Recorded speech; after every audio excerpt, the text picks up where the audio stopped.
சூரிய கதிர் ஓடையின் சாகசம். ஒளிரும் கோடைக்கால வானின் கீழ் சூரிய கதிர் ஓடை பறக்கும் தட்டாம்பூச்சிகளாலும் துள்ளும் மீன்களாலும் உயிரோட்டமாக இருந்தது. சுறுசுறுப்பும் ஆர்வமுமாக இருந்த நீர் நாய் மிக்கோ அந்த ஒளிரும் நீரில் வேகமாக சறுக்கி குதிப்பதை மிக விரும்பினாள். அவளுடைய மிகச்சிறந்த நண்பர்கள் இசையை விரும்பும் சிட்டுக்குருவி சிக்கி மற்றும் பச்சை மணிக்கல்லை போன்ற ஓடு கொண்ட சங்கோஷமான ஆமை க்ளோவர். ஒரு காலை மிக்கோ நீரின் கரையில் வண்ணமயமான கற்கள் ஒளிர்வதை கண்டாள்.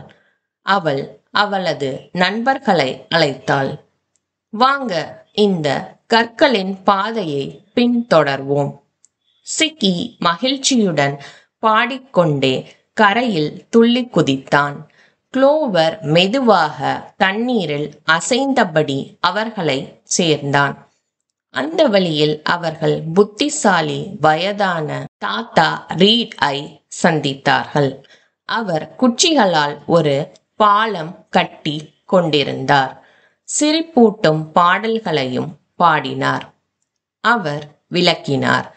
இந்த கற்கள் சூரிய ஒளி தாவரங்களுக்கும் விலங்குகளுக்கும் உயிர் தரும் சிறப்பான இடங்களை சுட்டிக்காட்டுகின்றன. ஒவ்வொரு கல்லும் மறைந்திருந்த ஒரு புதையலை நோக்கி செலுத்தியது.